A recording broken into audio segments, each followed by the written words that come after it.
Good afternoon, and good morning, good evening to everyone joining us for this new book talk that we'll organize for the next hour. We have the great pleasure to have with us Michael Horowitz, who just wrote the book that we'll be discussing. Michael is the head of intelligence at Lubeck International, a company specialized in geopolitical expertise. And he wrote this fascinating book titled Hope and Despair, Israel's Future in the Middle East, which was published earlier this year by Hearst, as well as Oxford University Press. For those of you interested, but I'll mention that also at the end on our website, you can have access to a book discount.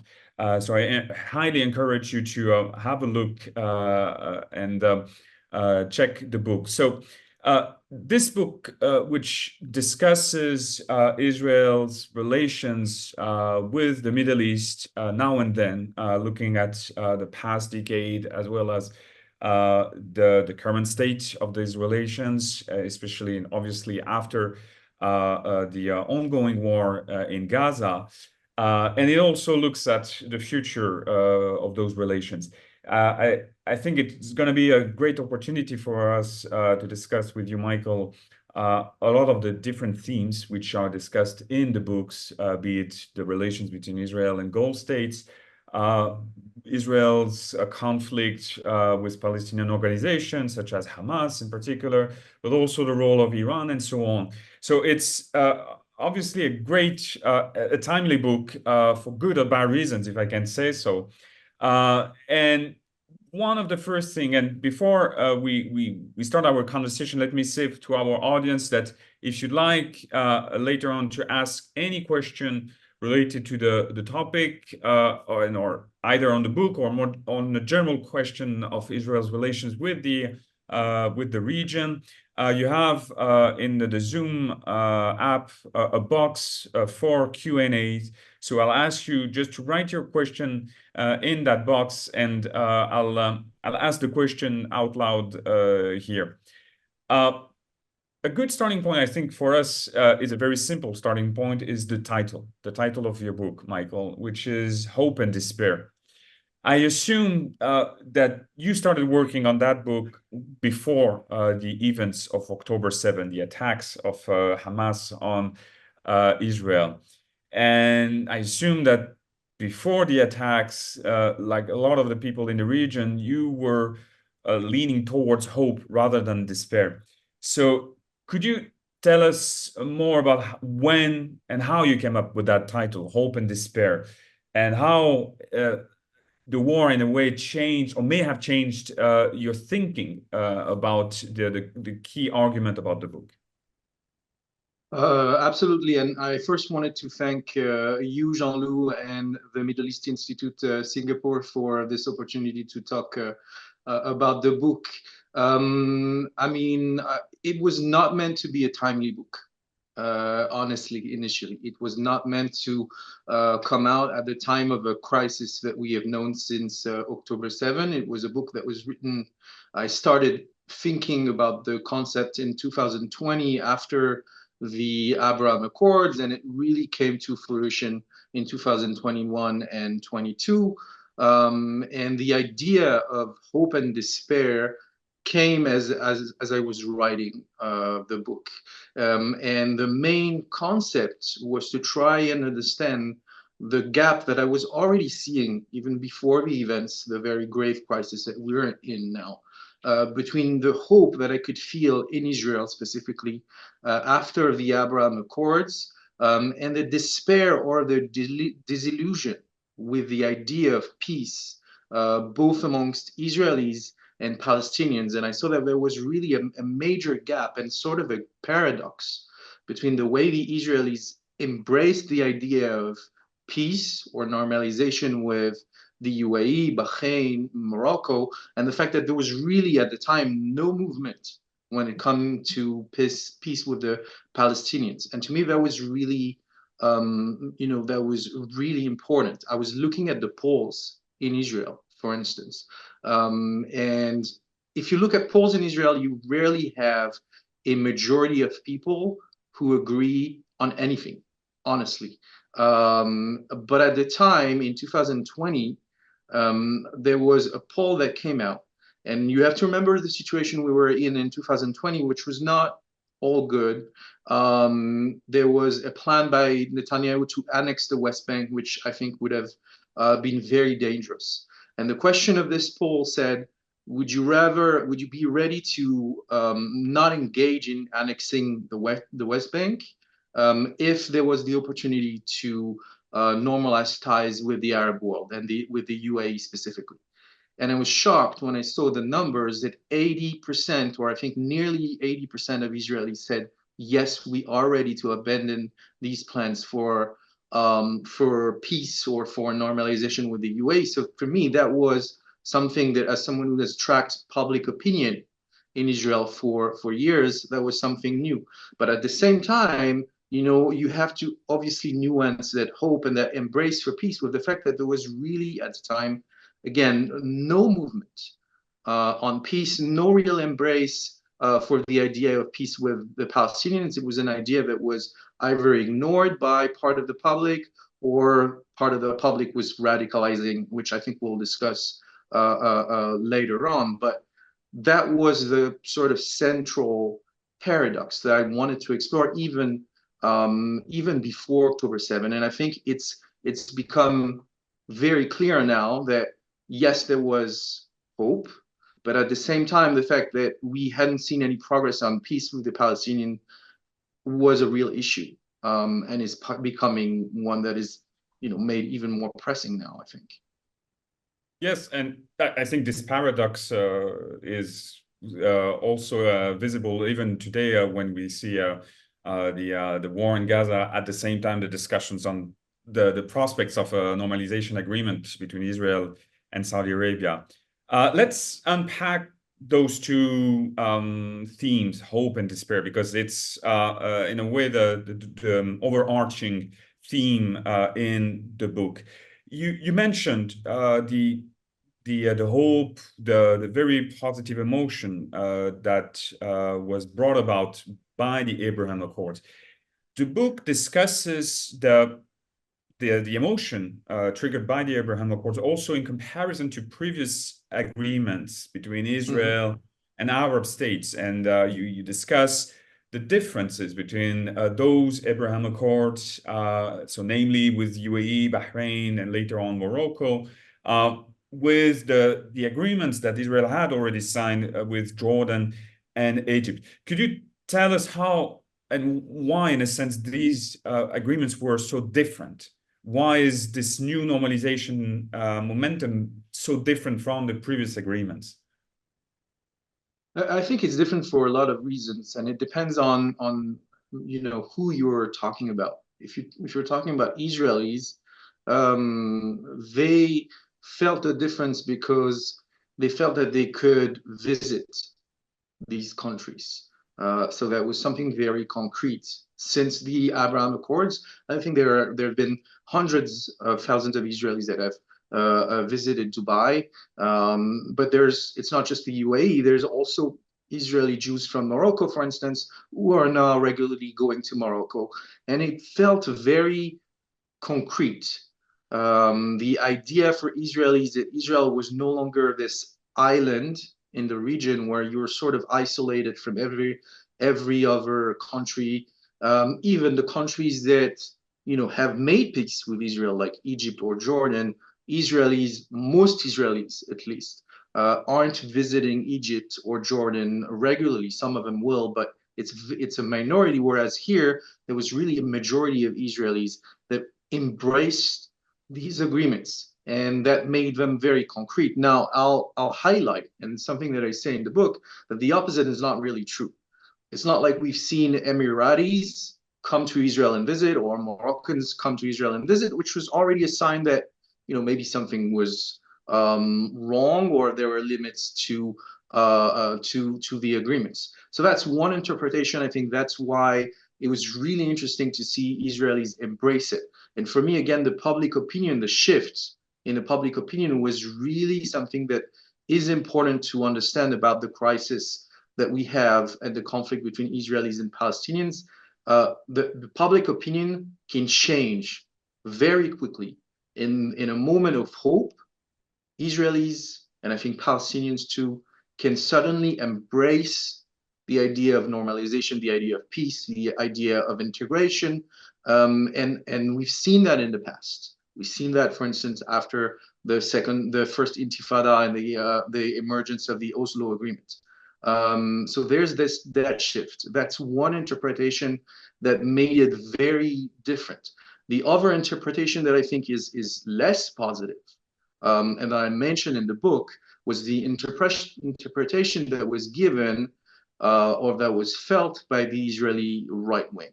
For the Israeli right wing, these agreements were not the sign that the Middle East was just opening, but that the Middle East was getting tired of Palestinians, that they were tired of defending the Palestinian cause, that it was no longer central, that Israel could ignore Palestinians, basically, and still make peace with its neighbors. And it's something that is very central to the right-wing ideology in Israel. One of the founders of the Israeli right-wing ideology, Jabotinsky, he defended a concept that I mentioned in the book that's called the Iron Wall. And it was the idea that you need to always show strength. You need to never relent, and then you will have peace. It's not about compromises. It's not about economic prosperity, which was the view of the left, which was quite naive, honestly. But he had a more radical vision of, if we just hold, if we don't give in, if we show strength, then our neighbors will come to us and they will make peace. And in a way, you could see how the Israeli right wing felt that that's exactly what happened. Israel made no concessions to the Palestinians, and still it managed to have this breakthrough. Now, I think this vision is very flawed, but you can understand how it sort of shaped the perception. I think Netanyahu was very clear in his statement that he felt that this meant the Arab-Israeli conflict was decoupling from the Israeli-Palestinian conflict. They have always been tied, the Israeli-Palestinian conflict and the Arab-Israeli conflict. And now he felt you could ignore the Israeli-Palestinian conflict and still resolve the Arab-Israeli conflict. That's a central idea of the right wing, and that's I think, something that was felt in Israel. It was also felt on the side of the Palestinians. I mean, the agreements were not viewed positively by the Palestinians. They also felt in the same way that they were being abandoned by Arab countries that had defended them in the past. Yeah, what is interesting, it leads us to the issue of domestic politics, because you explain in the book how domestic politics, in the case of Israel, in the case of Palestine, actually feeds some elements of despair. We see in the book, in a very detailed way, the fragmentation of Israeli politics, the polarization. So I'm curious how, I mean, and let's unpack here in both cases, in the Israeli case and also in the Palestinian case, how you see this evolution of domestic politics, and if I could say the radicalization in both cases, how that impact the likelihood of those relations between Israel, not just with the Palestinians, but also with the Arab world. No, absolutely. There's been, I think, a radicalization. And I get into the details of that on both sides, but I want to say more broadly, if I had to sum up the movement that I think we've seen on both the sides of the Palestinians and Israel is that you have momentum, consolidation of a segment of the Israeli political landscape and the Palestinian political landscape of those who think they can win this conflict. It's a conflict that has always been assumed that you would resolve it. You would find a solution. There's the two-state solution. There's some people are mentioning the one-state solution, but it's been always about solutions. But there's part of the Israeli public and of the Palestinian public that doesn't think the conflict can be solved, but that it can be won. and you can win it. You can have victory against the other, which is something that I think is very, very dangerous. And if you look at both sides, it comes from two main elements. One is the strengthening of these radicals, that they have a vision, they have a plan that is clearer. I think it's flawed, but it's clearer than their political opponents, and it has more support among their respective public. And there's also weakening of their political adversary. If you look at the Israeli political scene, for instance, there's two elements here. There's the rise of the radical extremist movement of the likes of Itamar Ben-Gvir and Bezalel Smotrich, who are currently in the government, and who were figures that were, never always outlier, always on the outside of the political landscape in Israel, and now they're ministers, and they represent this new movement that, again, I think is relatively new in Israel, that they're fusing nationalism with religious radicalism. There's always been, religious radicalism. It has always existed. Nationalism obviously has always been something, but they're fusing it. And their public, which is the settler movement, that's their base, but they're starting to expand their public to attract not only settlers in the West Bank, but also very religious people like ultra-Orthodox, who have been generally focused on their own issues and not really paying attention to the broader Israeli-Palestinian conflict or the regional developments, but they're starting to attract them, which I think is something that is very important to highlight, because the very religious public in Israel, demographically, these two demographics, the settler movement and the ultra-Orthodox, they're going to weigh a lot more in the future decades. So the likes of Ben-Gvir and Smotrich are not going to disappear. And there's another element which comes from Netanyahu, and comes from that philosophy that I just mentioned, which he basically thinks that he can divide and conquer. And one of these main ideas is that one of Israel's main assets is the division between Gaza and the West Bank, between the Palestinian Authority and Hamas, basically. And that every time you come to him and you say, Netanyahu, you need to push for peace, he will say, well, I have no partner, because the Palestinians are divided. He saw that as something that was critical to him to maintain the status quo, to fend off diplomatic pressure for peace. And so he's basically shattered the peace camp. And on the other side, you have the same kind of dynamic with Hamas that defends the idea of resisting, occupation, the Israeli occupation in the West Bank, the Israeli occupation of what they see in Gaza, and a very weak Palestinian Authority whose legitimacy was the Oslo agreements. But the Oslo agreements have not come to fruition. They were supposed to be, a step toward a Palestinian state, and that never happened. And so they've lost their legitimacy. And I go on onto the details also of Abbas being a very weak figure. And we've seen the Palestinian Authority losing even territories, parts of the West Bank that have been, lost, and the Palestinian Authority cannot control anymore.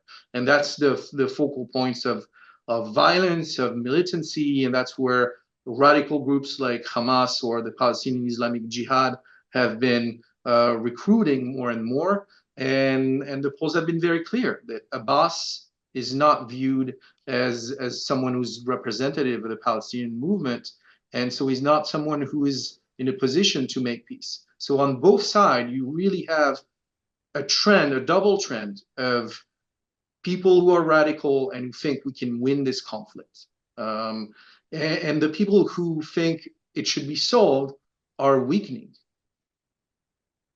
So, and I mean, you just said in this case, what do you see as the potential trends at the political level after the ongoing war? Do you see, I mean, because if you read the newspapers these days, especially in the West, there's hope that an election in Israel would bring the centrist forces, and that this could lead to a momentum for a peace process. Do you see that as magical thinking at the moment, or is there any prospect for de-radicalization in the sense of the politics?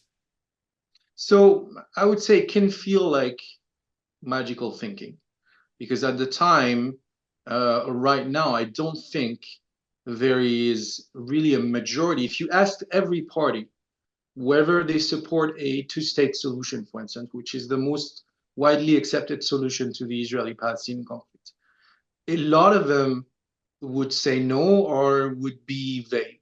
You know, even centrist forces, for instance, Mr. Benny Gantz, who just left the government, but who's someone who's a center-right figure and someone who's often seen as a counterweight to Netanyahu. I don't think he will be as clear as that. I don't think he will say, yes, I support the two-state solution. Yair Lapid, who is the head of the opposition, said that he still supports the two-state solution, but that it will have to be delayed, that it's not going to happen now. So there's still very much a lack of support, and that's what I try to explain in the book. The main problem that we have in this conflict is not how we solve it. What is the solution? What is the peace plan? Because it's been discussed for decades. There's different versions of realistic peace plans that could be implemented if there was a will on both sides. The problem is that on both sides, really, I think, on Palestinians and Israelis, people have been sort of disenchanted, disillusioned with the mere idea of peace, that they don't think it's desirable anymore. And that's a major problem, I think. And that's why a lot of Israeli parties are not going to support a two-state solution. That's the real problem. It's not really what are the parameters. Do we do land swap, et cetera, the technicals of the peace agreement. It's how do we have a majority of Israelis and Palestinians who support peace, but at the same time, and that's why the starting point of the book about the polls that I mentioned initially is really important. At times in the Israeli-Palestinian conflict and among the public opinion of both sides, you've had very quick, very swift changes. Suddenly, a majority of Israelis have supported peace where it was not the case before. And I think we've seen that also on the Palestinian side. When there's a chance that peace can be achieved, suddenly the lines are starting to move. So it's not magical thinking in that sense. But right now, we haven't seen that shift.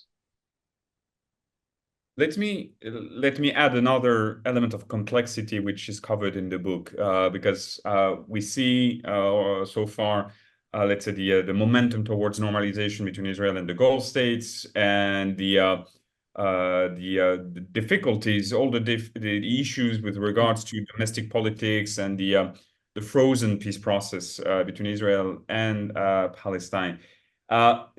There's another element that you bring into the book, which is, let's say, the spoilers and the role of Iran and some of the non-state actors. I read the book over the last days, and in one of the final chapters, you discuss one particular non-state actor which stands out clearly, which is Hezbollah. So for our audience that might not be familiar, this is one, if not the biggest non-state actor in terms of political influence and in terms of military capabilities, not just in the Middle East, but in the world. In the book, you write that for many Israelis, the question about a future conflict with Hezbollah is not a matter of if, but when. And it seems to me that this is even more timely in the last months, because a lot of the the medias, both in Israel and in Lebanon, have been focusing on this big concern that there is an ongoing, almost inevitable path towards war between Israel and Hezbollah. So I was curious, how do you assess those growing fears that have been clearly in the air for the past months about a new war between Hezbollah and Hezbollah and Israel, sorry. Yeah, definitely. I think Hezbollah is really an actor that is very, very prominent. And there has been that feeling that you just mentioned, that in Israel at least, that there will be a conflict with Hezbollah. And that was even before October 7th. I kept hearing it from a number of figures, and even reading it in the press. There was always never discussed in will there be conflict, but when is this going to happen? I want to say that this perception, because it is a perception, in my opinion. It's not necessarily the reality. I tend to not necessarily agree with it. I don't think a conflict between Hezbollah and Israel is inevitable. And one of the main reasons, which is not a very positive one, it's a very scary one, is that I think a conflict between the two would be extremely devastating for both sides. I think most people don't understand, even in Israel, how devastating it will be. There's an understanding in Israel that, yes, Hezbollah is not Hamas, but there's no understanding of what that means. Hezbollah has between 100,000 to 150,000 rockets. That's, compared to Hamas, Hamas was assessed to have 20,000 rockets at the beginning of October 7th. So we're talking about an actor that has one of the largest, if not the largest, missile arsenal in the region and in the world. So it's an actor that will be able to rain down missiles on Israel at a rate that we have never seen before. It will cause massive destruction. Israel, at the same time, has been very clear, has made threats, and I think these threats should be taken very seriously, about the fact that they will, really have a heavy hand in Lebanon. And I think this is very scary. That's why I think on both sides of the border, there's really, a fear of what will happen, because there's an understanding that civilians on both sides will really be impacted, and they are going to be a target. Now, Israel, you can feel that Israel is trying to deter Hezbollah by making these threats. We're always hearing that Israel will return Lebanon to the Stone Age, or these kind of very heavy, aggressive rhetoric. And I wish I could tell you that this is just rhetoric, but I don't think it will be just rhetoric, because of how massive Hezbollah's arsenal will be. It will be a very, very a violent conflict with a lot of casualties on both sides. I think the both sides will also very much target the civilian infrastructure, electricity, water, the airports on both sides. They've been very clear that they will target these infrastructure on day one. It's a conflict also that will move from 0 to 100 in a matter of hours. We won't see the sort of escalation that we've seen in Gaza, where it took 3 weeks for Israeli troops to enter Gaza. That will happen in the very first hours of the conflict. So you have this massive conflict, massive devastation that everyone, Hezbollah understands that this is what will happen. Israel, the ones who are serious, the people who have thought about this conflict, also understand that this will not be like 2006. This will be a conflict that will be way more devastating for Israel. And at the same time, there's really nothing to gain on both sides. Both sides can declare victory, but it won't feel like victory if your country is, has suffered the kind of losses that I've just described. So that explains why, despite this sort of back and forth, that always, there's always moments when we feel a conflict is going to happen. Both sides have kind of pulled back from the brink, but the space as the conflict goes on in time, the space for de-escalation or the space to avoid an escalation is becoming narrower and narrower. And so the tactical elements of the conflict are very important. For instance, the concern about over the past days and weeks about a potential conflict with Hezbollah was in part triggered by the fact that Hezbollah had started firing some of the largest rocket barrages against Israel over the past, in 2 days, I think. And that was nothing, by the way, to the kind of rocket barrages that they will fire if a full-scale conflict happened. But even that was putting a lot of pressure on the Israeli political echelon. There was a lot of people criticizing the Israeli government for failing to deal with that problem. And October 7 has added an element of complexity to the conflict, that there's a fear that Hezbollah will do the exact same thing that Hamas did on October 7, but along the Lebanese border.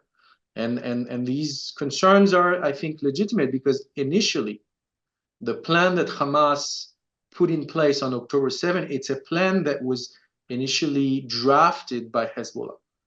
It's a plan called Conquest of the Galilee that Nasrallah has mentioned, Nasrallah, the head of Hezbollah, has mentioned a few times, and it's a plan that would see Hezbollah's special forces, Adwan, come into Israel, cross the border, kidnap Israelis, detain, have hostage situations along a number of border communities. So you have people on the border in Israel, people who have evacuated the border towns, who are afraid of coming back to these areas, and say, you need to deal with Hezbollah before we come back. And that puts a lot of pressure on the political echelon in Israel. I think there's not a day or a week in Israel where you don't have someone who is the mayor of Kiryat Shmona, which is one of the border towns, that says, we are not willing to come back. We will not come back. And if you end the war and these people do not come back to their border towns, it will be viewed as a failure. And that puts a lot of pressure to find something, to find a solution. Let me ask you because that calls for a very sobering assessment on the peace prospects in the region. But let me add maybe one final element to the picture that you provide in the book, which is Iran.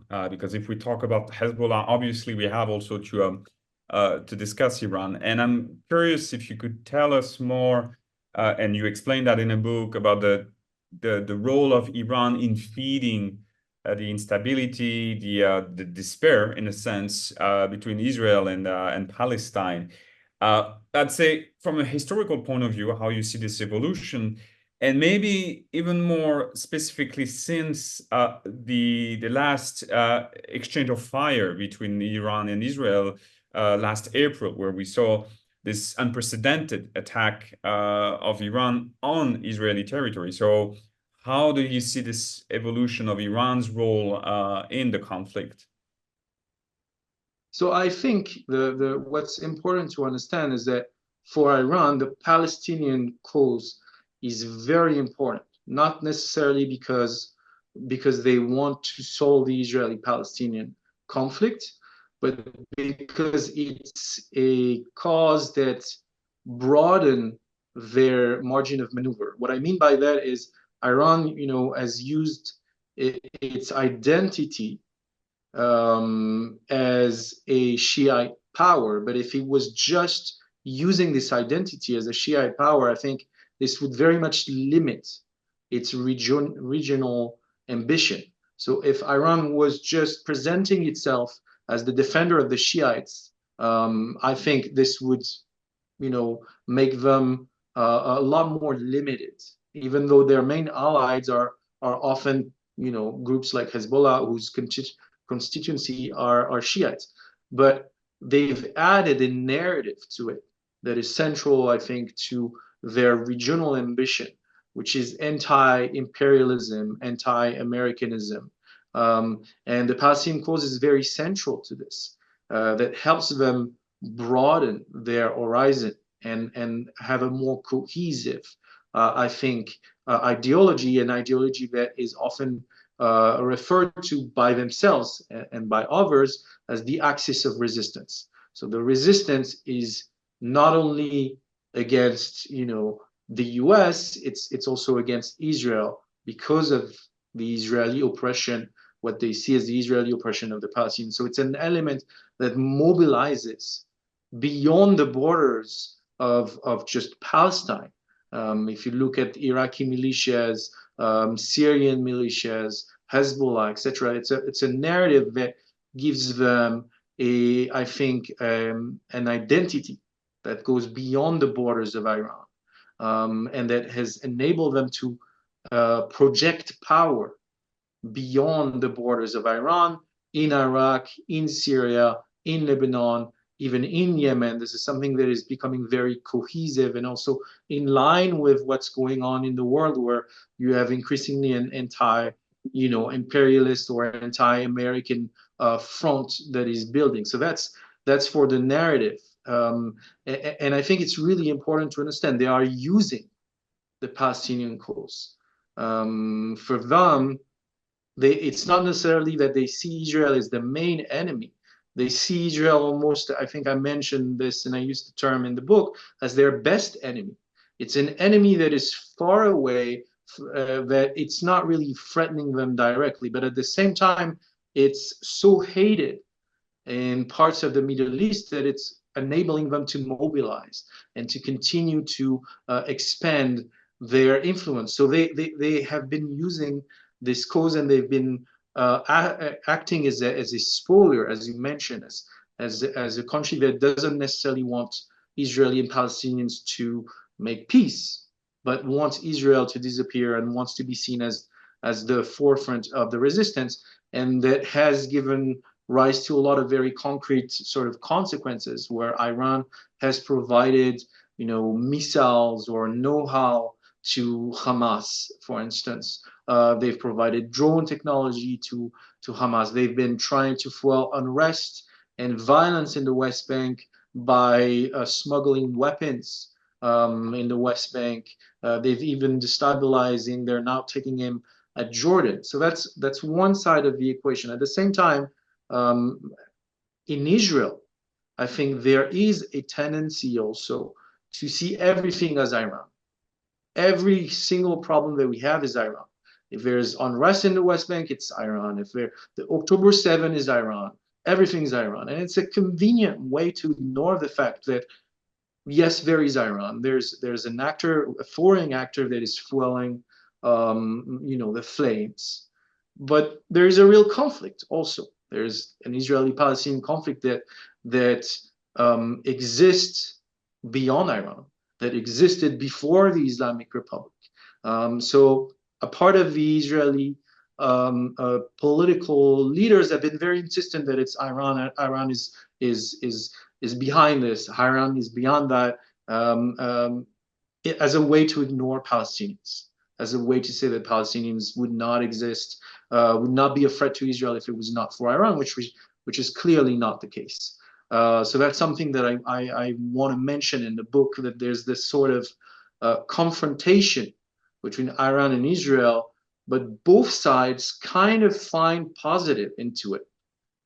Iran finds it positive in the sense that it enables its regional ambition, and Israel, or part of the Israeli establishment, finds it positive because it enables them to talk about Iran instead of talking about Palestinians.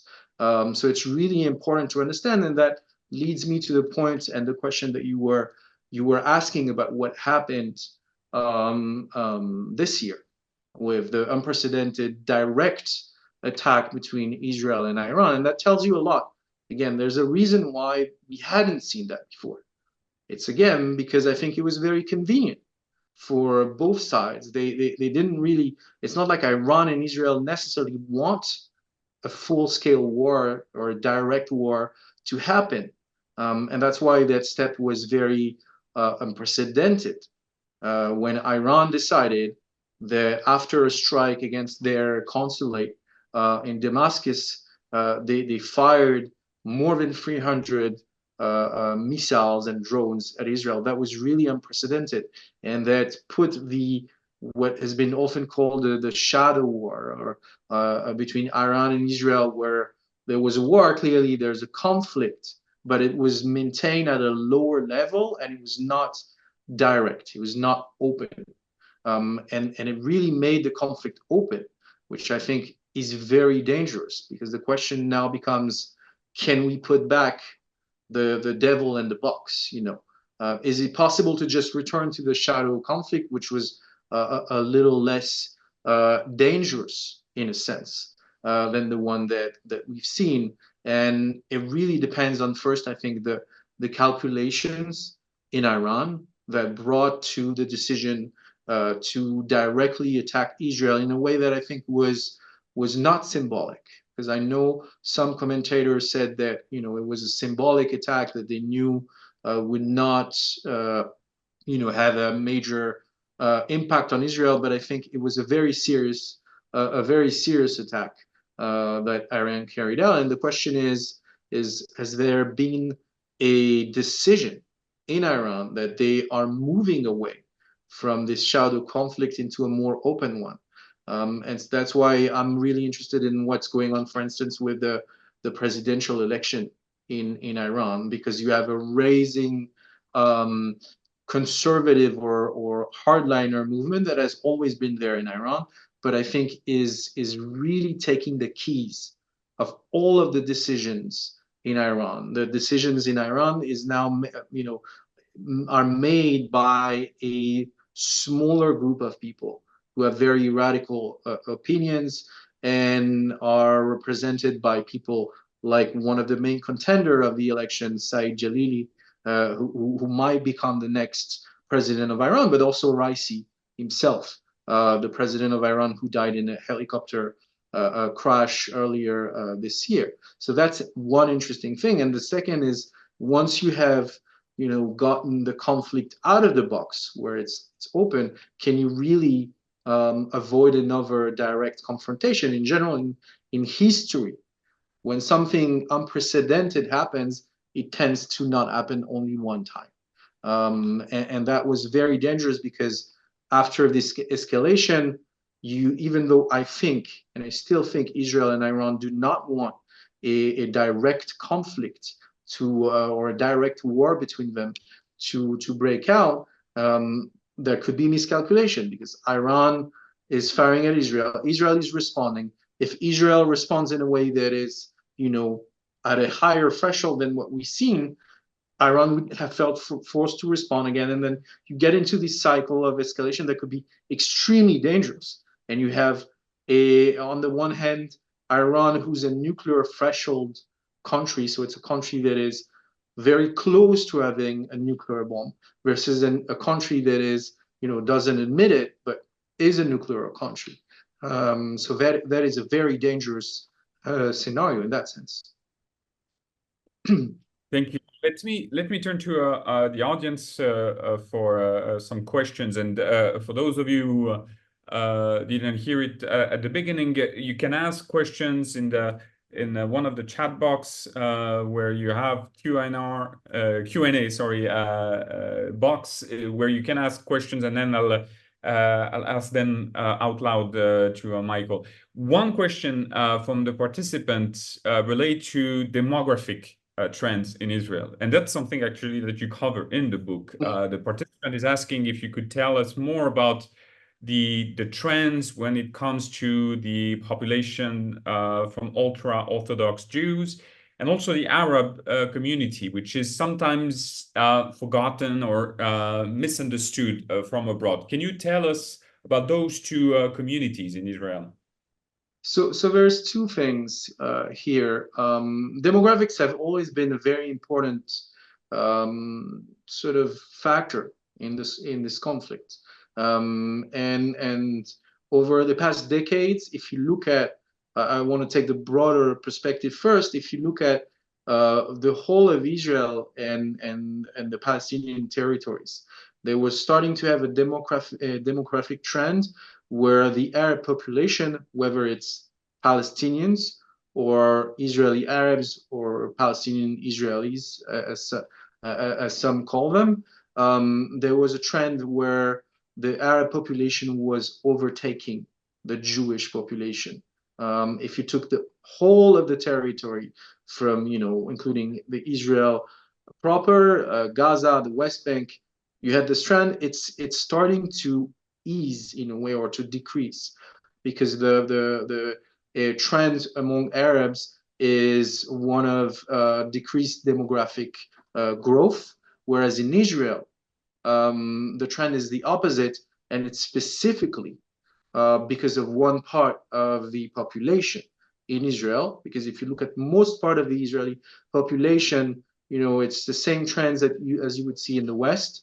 But there's a part of the Israeli population, which is mentioned in the question, and we talked about, it's the ultra-Orthodox are growing extremely fast. And they're the one who are the main factor for why this broader demographic change is changing. And the ultra-Orthodox population is going to grow very, very significantly in Israel over the coming decades, and that's a major challenge for Israel. It's something that people from the outside, I think, don't necessarily realize. In Israel, there's a divide, or in the territory of Israel and Palestinians, there's obviously the divides between Jews and Arabs. That's the one that has fueled the conflict. But there's a divide also between religious and non-religious. And this is going to become a very central question for Israel. We're seeing it even now as the conflict in Gaza is happening. There's a major debate on the fact that ultra-Orthodox Jews, so the segment that are, the most religious segment of the Jewish public, are exempted from military service. And this is becoming a major problem on principle. It has always been a problem that has been very sensitive to the Israeli society, but also because their growth demographically is also increasing, it's becoming a serious problem, not just in principle, but because they will make up a very important part of the Israeli Jewish population. A question I get from the audience regarding, I have actually several questions on Hezbollah. That seems to be one of the concerns, on what normal concern. Let me read the question. How do you think that the recent Arab League's move to remove Hezbollah from its list of terrorist organizations affect the relations between Israel and Arab countries, especially those that have signed peace agreements with Israel? Would you see this move from the Arab League as the slow resurgence of pan-Arabism on the Palestinian cause? So to answer the second part of the question, I do not think that this is the resurgence of pan-Arabism. I think it's driven in part to the interests of part of the Arab world, including the Gulf, that has been trying to contain or to deal with the threat from Iran over the past decades. There's the historic rivalry between Saudi Arabia and Iran, and that rivalry has led to a lot of tensions, obviously. But there's been a shift that I think this latest development with the Arab League removing the terrorist label, or stop calling Hezbollah a terrorist movement, is the latest of this sort of trend, where part of the Arab world that was opposed to Iran feels that it can no longer afford to be in a full confrontation with Iran, and that there needs to be diplomatic resolutions to this conflict. So, for instance, we've seen the very major landmark deal between Saudi Arabia and Iran that was ushered by, approved or brokered by China, but it was also negotiated by Iraq. That was a major change in the region, and if you look at the history, you had also similar deals between the UAE and Iran before, to sort of normalize ties. So I think what this says is that there's part of the Arab world that does no longer wants to be in confrontation with Iran. Not that they don't view Iran necessarily as a threat, or as that they suddenly see it as an ally, and we're seeing the resurgence of pan-Arabism, but because they feel that they can better manage the conflict by opening lines of communication.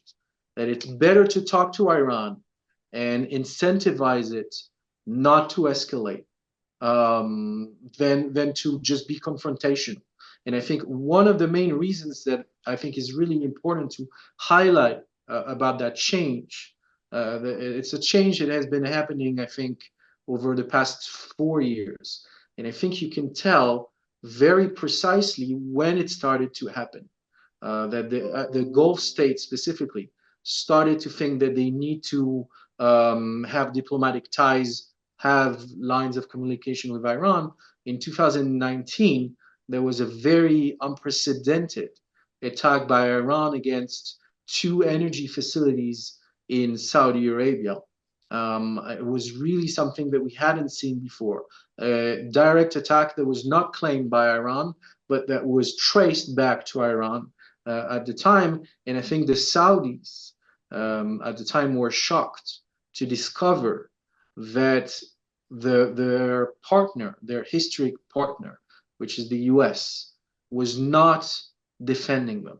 There was not a reaction from the US that they expected. The Saudis, the Emiratis have always expected that if they were directly attacked, that their historic alliance with the US would come into play. And they discovered that even with an administration, because remember at the time it was not Biden, it was Trump, who was very, very much having good relations with the Saudis, even on a personal level, but he did nothing to help Saudi Arabia. And so that event, when they discovered that they didn't have that alliance, or not to the level that they felt they have, they were very pragmatic. Some of them moved very closely. The UAE started to move to try and normalize ties with Iran in the following weeks after these attacks, and it led to the normalizations with Iran. Saudi Arabia moved a little less fast.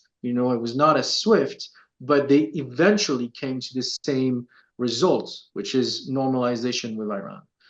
So that's what this is about, in my opinion. It's not that suddenly most of the Arab world has made peace with Iran.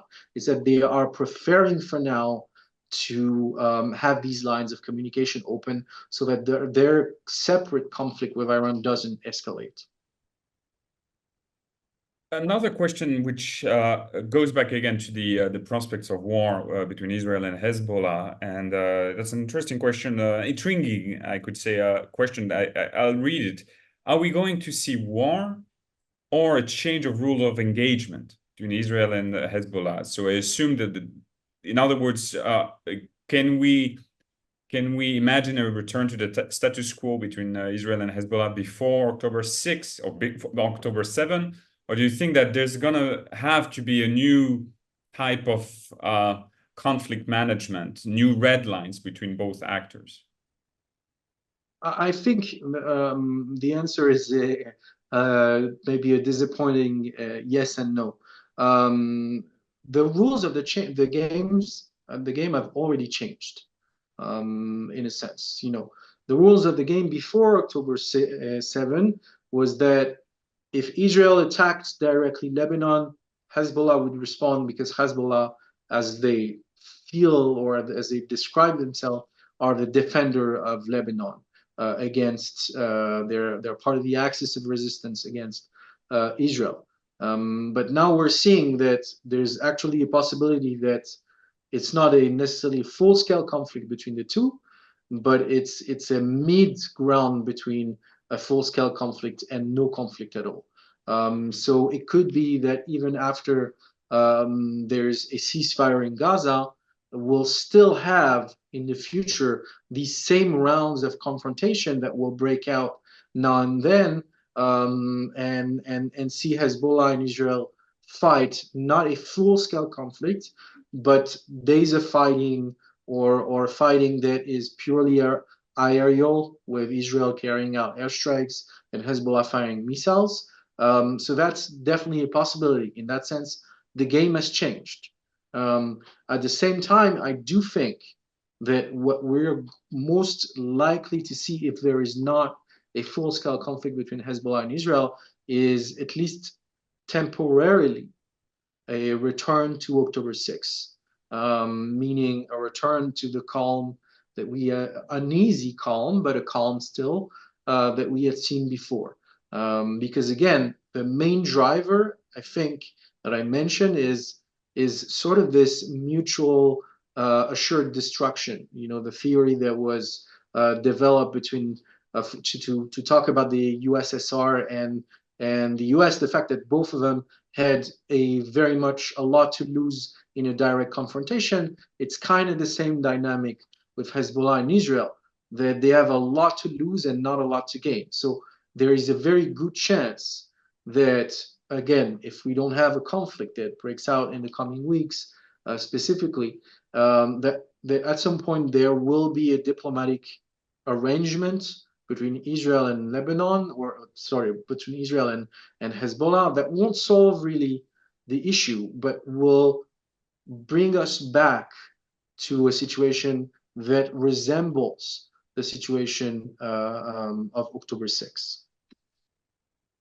We're running out of time, so I'm afraid I won't have the ability to ask all the questions from the audience, but it's always a good sign when we have too many questions. So let me just ask you one final question, and this is a way actually to return to the origins of the book, which is the normalisation, the theme of normalisation between Israel and the Arab world. And while I was reading the book, I found it interesting that you come back at least twice to the op-ed piece that was written by the UAE ambassador to the US, Youssef Al-Otaiba, just a few months before the Abraham Accords. One op-ed that the ambassador wrote for Israeli newspapers, where he was actually making the case for normalization. And he explained, and I'll quote that paper because it's still, in a way, very relevant. He said that normalization would provide Israel with, I quote, greater security, direct linked, expanded markets, growing acceptance. This is what normal could be. This is the way the UAE ambassador to the US, Al-Otaiba, was making the case to normalization. Just in 30 seconds, I'd be curious if you could tell us, are you confident that this momentum, which was described by the ambassador, gained after the Abraham Accords, will resume eventually after the Gaza war ends? To put it shortly, no, I'm not confident. Because I think you mentioned the op-ed, and it's a very good op-ed, I think, that was penned by the US ambassador, the Emirati ambassador to the US. He described two paths for Israel. He said there's a path of integration where you resolve the Palestinian issue. We all gain security because the Palestinian issue has been a driver of insecurity in the region, whether by fueling jihadist movement or Iran, as we discussed. So there's this path where we can find a new normal. And there's a path where you're going the opposite direction, where you're going for more confrontation with the Palestinians and more radicalism.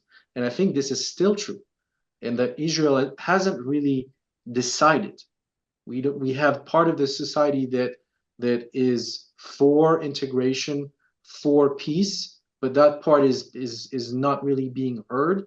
And you have a bigger part of the population that is still very scared or very militant about the fact that they are choosing what I would call the path of despair, really. The path of, we're not going to solve this, we're going to win this conflict.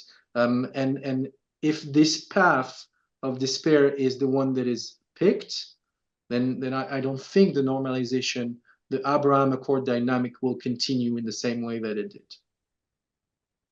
Thank you. On this final note, let's say, of realism, we'll stop here. Thank you very much, Michael, for this this engagement, and thank you for our participants. My apologies if I could not answer all the questions. Again, if you're interested, I highly encourage you to have a look at the book Hope and Despair: Israel's Future in the Middle East, published by Hearst and Oxford University Press. You can check on the website of MEI for book discount promo code. This was our book talk. Again, thank you very much, Michael, for being with us. Thank you, Jean-Luc. And thank you for our participants, and I hope to see you all for one of our next events at the Institute. Have a good day to everyone.